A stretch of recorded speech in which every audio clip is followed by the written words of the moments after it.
અરવલ્લીમાં રાત્રિના સમયથી જ ધોધમાર વરસાદ વરસી રહ્યો છે। વરસાદને લઈ વિગતો સામે આવી રહી છે। અરવલ્લી ખાતેથી રાત્રિ દરમિયાન ધોધમાર વરસાદ વરસ્યો છે તો મોડાસા અને માલપુર તાલુકામાં વરસાદ વરસ્યો છે।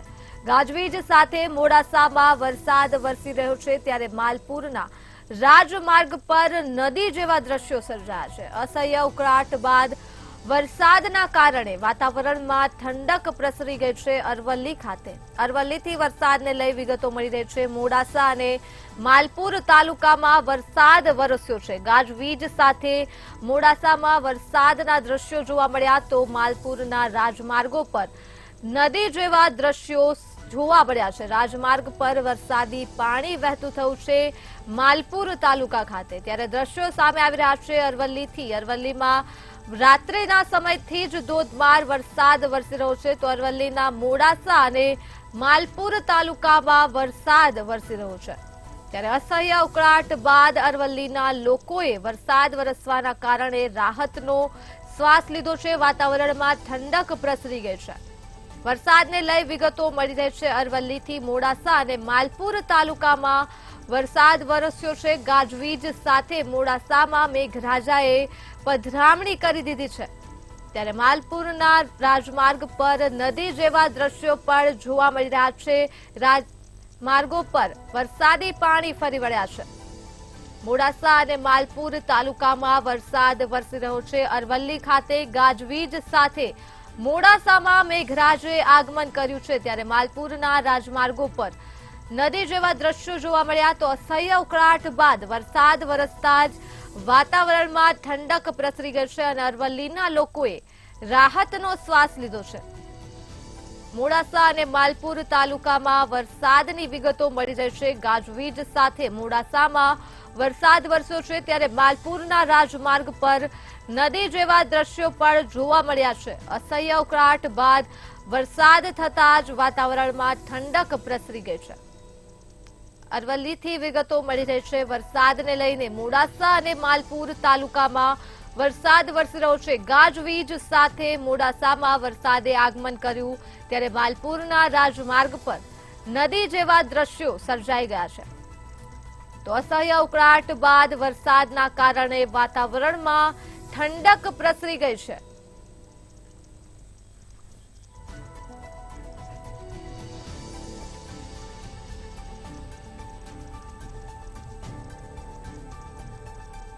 અમદાવાદમાં બચત મંડળીના નામે છેતરપિંડી આચરવામાં આવી છે। વિગતો અમદાવાદથી મળી રહી છે।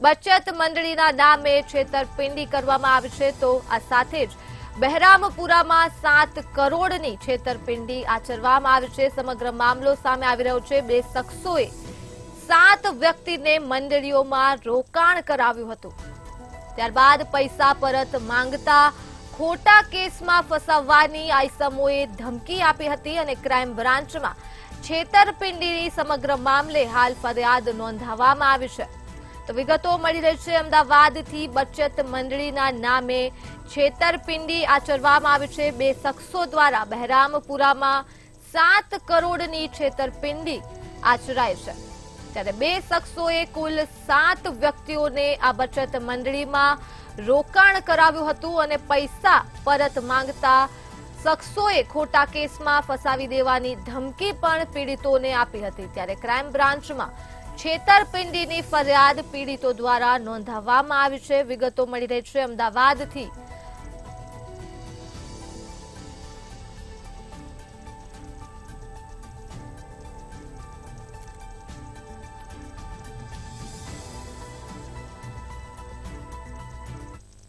ભાવનગરમાં ગાડી સ્લીપ મારવાના કારણે આધેડનું મોત થઈ ગયું છે। વિગતો મળી રહી છે ભાવનગરથી આધેડનું મોત થયું છે ગાડી સ્લીપ મારવાના કારણે તો શહેરમાં કાળુભાર રોડ પર આ બનાવ બન્યો છે જે પ્રકાશમાં આવી રહ્યો છે। ભાવનગરથી ગાડી સ્લીપ મારવાના કારણે આધેડને માથાના ભાગે ઈજાઓ પહોંચી હતી ત્યારે દેવેન્દ્રભાઈ જાનીનું મોત નીપજ્યું છે। આ મામલો સામે આવી રહ્યો છે ભાવનગરથી દેવેન્દ્રભાઈ જાનીની ગાડી સ્લીપ મારી હતી અને તેઓનું મોત નીપજ્યું છે। શહેરમાં કાળુભાર રોડ ઉપર અકસ્માત સર્જાયો છે જેમાં ગાડી સ્લીપ મારવાના કારણે તેઓને માથાના ભાગે ઈજા પહોંચી હતી. દેવેન્દ્રભાઈ જાનીનું ગાડી સ્લીપ મારવાના કારણે મોત થયું છે. શહેરમાં કાળુભાર રોડ ઉપર આ બનાવ બન્યો છે, જે ભાવનગરથી પ્રકાશમાં આવી રહ્યો છે. ભાવનગરમાં ગાડી સ્લીપ મારી હતી અને આધેડનું મોત થયું છે. તો આ મુદ્દે જ આપણી સાથે સંવાદદાતા હિરેન ચૌહાણ ફોન લાઈન પર જોડાઈ ચૂક્યા છે. જી હિરેન, ભાવનગર ખાતે ગાડી સ્લીપ મારવાના કારણે આધેડનું મોત થઈ ગયું છે. ગાડી સ્લીપ મારવાનું કારણ શું હતું? જે ધર્મી ચોક્કસ જણાતો જે ઘટના સામે આવી છે તે ગઈકાલની ઘટના છે. ભાવનગર શહેરના કાળિયાબીર વિસ્તારમાં રહેતા દેવેન્દ્રભાઈ જાની નામના 42 વર્ષીય જે આધેડ છે તે કાળુભા રસ્તા રોડ પર કોઈ પોતાના પર્સનલ કામ માટે જયારે નીકળ્યા હતા ત્યારે જે આરસીસી રોડનું કામ ચાલુ છે તે આગળ તેમની ગાડી અચાનક સ્લીપ મારી ગઈ હતી અને જે કઠોડા હોય છે રોડના તેની સાથે તેનો માથો છે તે પટકાયું હતું ને જે રીતના તે માથાના ભાગે ગંભીર ઇજાઓ પહોંચી હતી તેને તાત્કાલિક ભાવનગર સર્ટી હોસ્પિટલ ખસેડવામાં આવ્યા હતા, પરંતુ માથામાં હેમરેજ થવાના કારણે તેમનું સારવાર દરમિયાન મોત નીપજ્યું છે. બીજી તરફ વાત કરો તો જે રીતના ભાવનગરમાં અત્યારે જે કાળુભા રસ્તા પર આરસીસી રોડનું જે કામ ચાલુ છે તેની અંદર જે વચ્ચેની જે કોર્નર હોય છે તે ખુલ્લી રાખવામાં આવી છે.